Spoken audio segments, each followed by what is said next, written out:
Hello, friends, and welcome to the Lord of the Rings Museum on Boundary Lane.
I started collecting seriously probably in like 2013, and it's been a lot of stuff in 6 years. As it's progressed and become what it is, you know, like a museum to me, it's like a home. It's like a second home. Like, I try to spend as much time in the room as I can.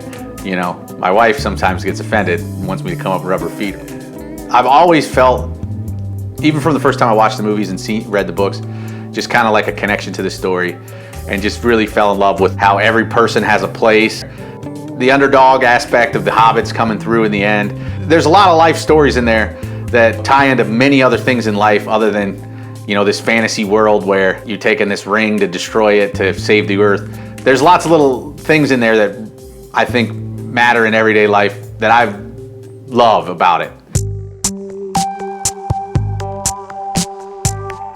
I mean, I've tried to collect Star Wars and other things, but it never fit, you know, but Lord of the Rings did and continues to grow.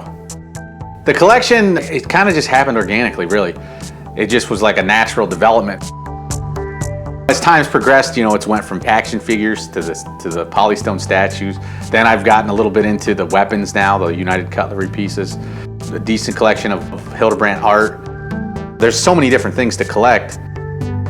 Once you get collecting something, at least for me, it becomes like you just get enthralled with the whole thing, and the next thing you know, you go from one action figure to 50 to 150 to 288, and then you're with one statue to 14 to 250.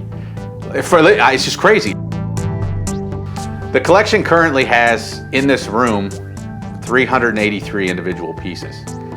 This house is at capacity. Not only this room, but all of the other rooms that are stockpiling the 383 boxes. And this just arrived today from the Weta workshop in New Zealand.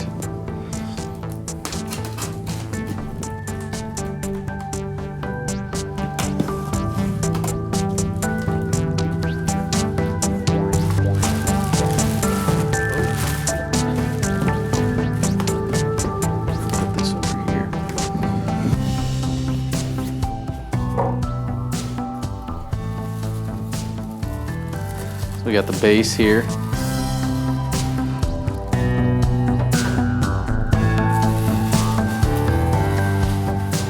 And then there's 4 characters on this one. Boromir.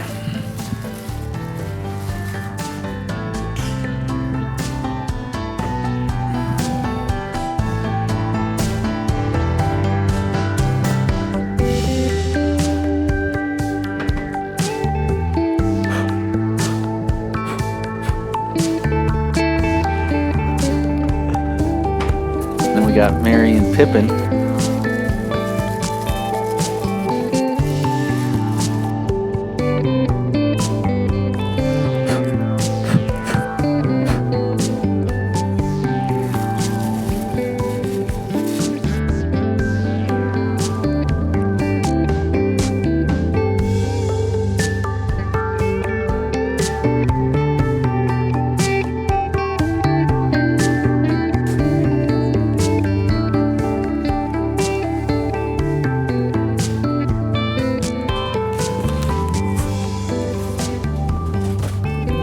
Box Mountain.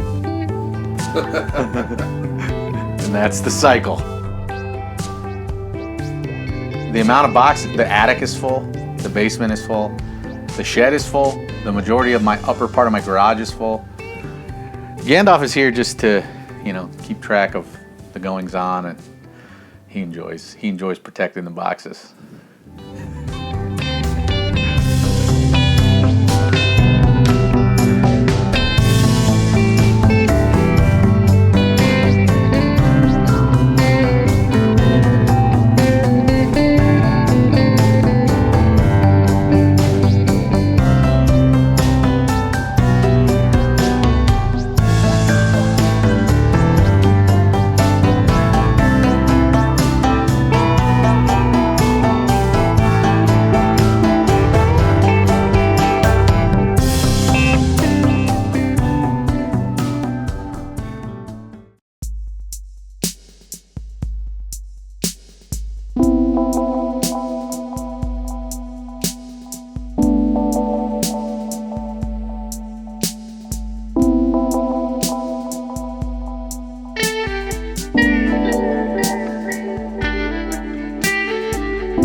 In regards to the presentation of the collection, I think that has taken a significant period of time to get to where it is.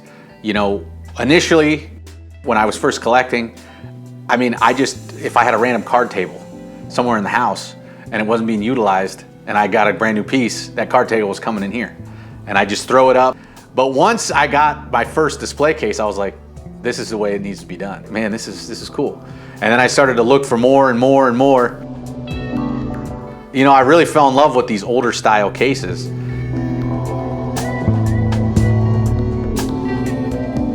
The newest case in here was built in 1940, and the oldest case, the late 1800. That's been a fun quest in its own right, just finding the proper cases to display these things in a way that gives it that look. And I really think the wood effect down here, along with the wooden cases, kind of gives it this olden, it makes it feel Tolkien-esque. I don't know if that's a real thing. That's what I think it means to me. The cases help bring the pieces to life in a way that a card table randomly picked up from my bedroom upstairs just didn't do.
The collection is composed of all kinds of different pieces.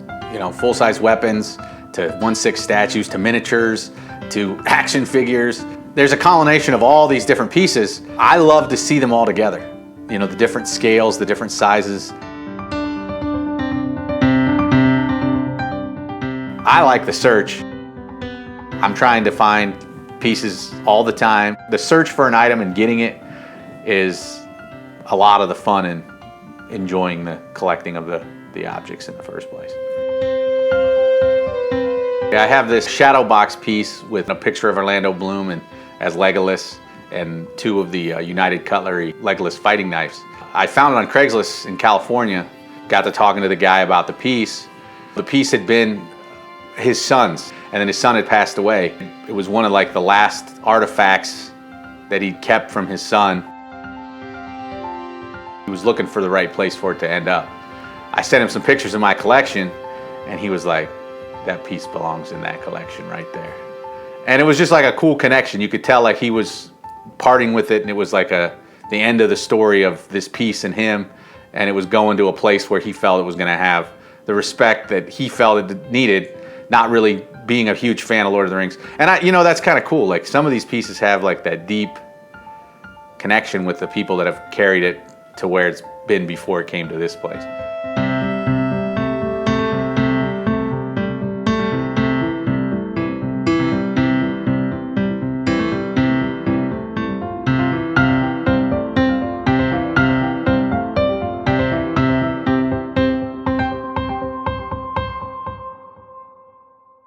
There's 10 Gandalfs in this collection. He and Smeagol/Gollum are the most represented characters in the collection. Gandalf just is like a great hero for the Fellowship. You know, he's always there when you need him. He comes in and saves the day, and a great aspect to the story.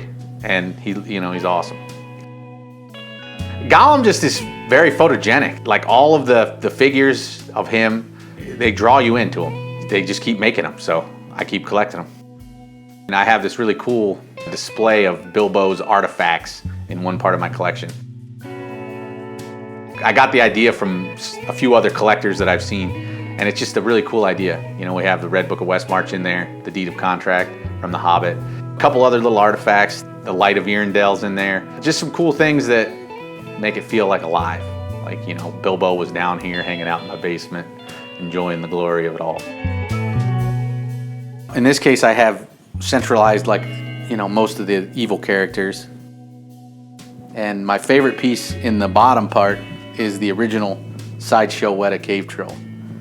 There was only 750 of that piece made, and it's very sensitive, and that arm a lot of times gets broken off. It's rare to see one that has the chain and the arm and everything in good shape. Over here, I have the Weta Barad-dûr statue, the Fortress of Sauron. I have this amazing custom eye that Ulai, a German artist, made. It's just a great addition to the statue. It really gives it life. And then in this case, below I got a couple of the bad guys from the original Sideshow line, the Sideshow Premium Format line. The Sideshow Premium Format line is one of my favorites. You know, they're quarter scale pieces, and they used multiple different materials to make them. They used, you know, cloth and polystone, and they really came out great. The Dark Rider of Mordor is by far my favorite in that case. It just looks menacing and really makes you feel like you're part of the movie there. All right, in this case, we have the 19 lesser rings of power with the one ring at the top. And these were made by Badali Jewelry in Utah. They're just amazing pieces. In this part of the collection, I have my Masters Collection Weta Workshop Treebeard. Just an awesome piece. It's the tallest and biggest piece, 1/6 scale that Weta's made to date. And it's one of 333 pieces. It's sold out 45 minutes. If you're lucky enough to have it, it's a great one to have. Up here I have my favorite 1/6 scale piece, Azog the Defiler Warg. Just the detail and the pose of this character, the way they have the tree branch supporting it, it's just awesome. Okay, and this is the map to the Lonely Mountain, which gives you directions to Smaug's Hoard, and if viewed under moonlight, will show you how to get to the secret entrance, which gives it a really cool effect.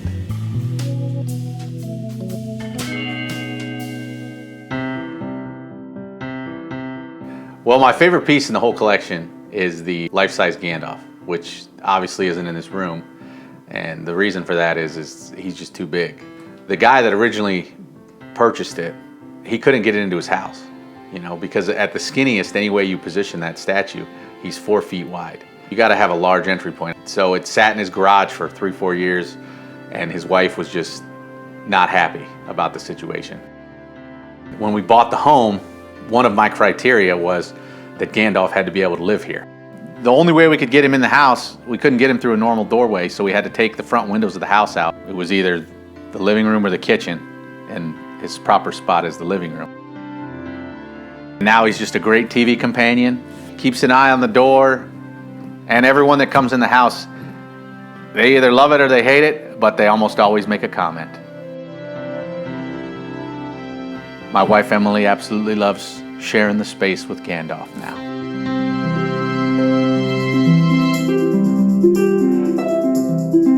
Life is better with a life-size Gandalf.